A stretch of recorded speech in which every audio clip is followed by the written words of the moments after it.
সাহাবীদেরকে নিয়ে রাস্তায় দাঁড়ায় দাঁড়ায় কথা বলতেছে আর সাহাবারা হাসতেছে। হযরত আব্দুর রহমান ইবনে আবী লাইলা বলেন, আল্লাহর রাসূল পিছন দিক থেকে সাহাবীর পিছনে আসলেন। ফাতাআনাহু রাসূলুল্লাহ, নবীজি সাল্লাল্লাহু আলাইহি ওয়াসাল্লামের হাতে একটা লাঠি ছিল।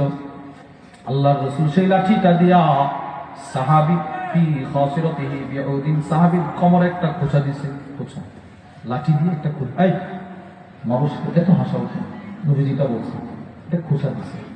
যেই মাত্র সাহাবীরে খোঁচা দিছে, রাগ উঠছে। কে রে খোঁচা দিল? তাকায় দেখে নবীজি। এখন তার কিছু করতে পারেন। দেখেন রাসূল কি বলে। আল্লাহর রাসূলকে ঘাড় গড়ায় দেখে নবীজি এবার সাহাবী নবীর বলতে লাগলেন, আসবিরনি ইয়া রাসূলুল্লাহ, ওগো নবীজি আপনি আমারে কেন খোঁচা দিলেন? আমার তো আপনি আঘাত দিয়েছেন, কষ্ট পাইছি। এবার আপনি আমার একটু সুযোগ দেন, আমি আপনাকে একটু কষ্ট দিব, সমান সমান হয়ে যাবে, প্রতিশোধ নেওয়ার সুযোগ দেন। সুবহানাল্লাহ। নবীরে বলতেছে, ওগো নবী আমি আপনার একটা আঘাত করি, আপনি না আমার আঘাত করছেন, আমার সুযোগ দেন। আল্লাহর রাসূল সাল্লাল্লাহু আলাইহি সাল্লাম সাথে সাথে নিজের হাতের লাঠি মোবারকটা সাহাবীর হাতে দিয়ে দিয়েছেন।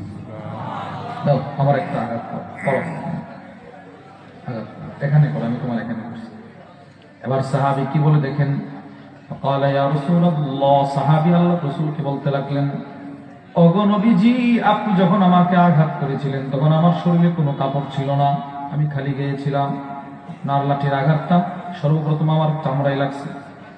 আপনি যেই হালতে আছেন, আমি আপনাকে আঘাত করলে আপনার জুব্বায় লাগবে, তারপরে চামড়ায় লাগবে।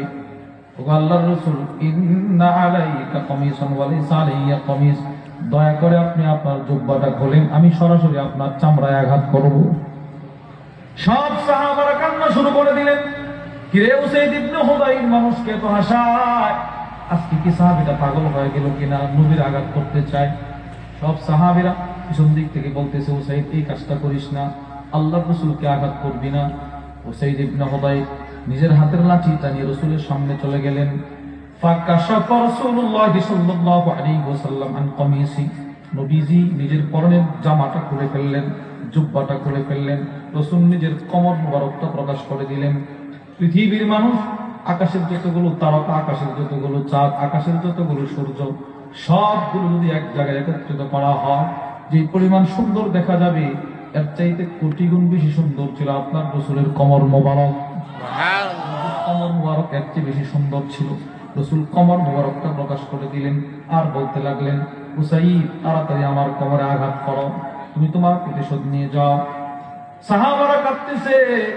উসাইদ ইবনে হুদাইর লাঠিটা নিয়ে রাসূলের সামনে আসলেন, লাঠিটা হাত থেকে ছেড়ে দিলেন, নিজের মাথাটা নবীজির বগলের নিচ দিয়ে ঢুকাইলেন। ওয়া জাআলা ইউকাব্বিলু কাশহাহু, আল্লাহর নবীর কোমরে উসাইদ একের পর এক দুইটা ঠোঁট দিয়ে চুমা শুরু করে দিলেন। চুমা খাইতেছেন, চুমা খাইতেছেন, চুমা খাইতেছেন, চুমা খাইতেছেন, চুমা খাইতেছেন, চুমা খাইতেছেন, চুমা খাইতেছেন। সুবহানাল্লাহ বলেন। আরে রাসূলের কোমরের চাইতে মিষ্টি পৃথিবীতে আর কিছু হতে পারে না। বরকত আর ভালোবাসায় নবীজির কোমরে চুমা খায়। আল্লাহ রাসূল একটা ধমক দিয়ে বললেন, উসাইদ, বললেন না তুমি আমাকে আঘাত করবা, চুমা কেন খাও, সরো সরো, চুমা দিবা না। উসাইদ ইবনে হুদাইর বলে, নবী গো আরাদতু হাযা ইয়া রাসূলুল্লাহ, আমি কি আপনাকে আঘাত করতে পারি? আমি তো আমার দুইটা ঠোঁট আপনার কোমরে লাগায়া আমি তো আমার পরকালের নাজাতের পথটা সহজ করে নিলাম। আমি তো আমার ঠোঁট লাগাইছি আমার পথ, নাজাতের পথ সহজ করার জন্য। আমি তো ঠোঁটটা লাগাইছি আমার ঠোঁটটা দামি বানানোর জন্য। এই সাহাবী যার দুইটা ঠোঁট নবীজির কোমরে লাগছে, তার দুইটা ঠোঁটের দাম কত হয়েছে জানেন? বুখারীর বর্ণনা, আন্না উসাইদ ইবনে হুদাইর লাম্মা ক্বারা সূরাতুল কাহফ, এই সাহাবী যখন ঠোঁট লাগানোর পর থেকে আল্লাহর কোরআন তিলাওয়াত করতেন, তানাজ্জালাতিল মালাইকাতু লিসামাইহা, আকাশ থেকে দলে দলে ফেরেশতা তার বাড়ির সামনে চলে আসতো তার কণ্ঠে তেলাওয়াত শোনার জন্য। সুবহানাল্লাহ। চিন্তা করেন, তার দুইটা ঠোঁট আল্লাহ রাসূলের কোমরে লাগার কারণে এতটাই বরকত হয়ে গেছে।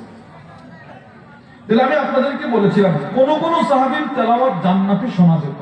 সুবহানাল্লাহ বলে না? আর কোন কোন সাহাবীর তেলাওয়াত শোনার জন্য জান্নাতের ফেরেশতারা জমিনে চলে আসতো। যার তেলাওয়াত জান্নাতে শোনা যেত ওর নাম হলো হারেসা। বলেন কি নাম ভাই? হারেসা। সবাই বলেন হারেসা। আল্লাহর রাসূল পরের দিন আসলেন, সাহাবাদেরকে রাসূল ঘটনা বর্ণনা করে শোনায়। আল্লাহর রাসূল বলে, এই তোমাদের একজনের তেলাওয়াত আমি জান্নাতে শুনছি।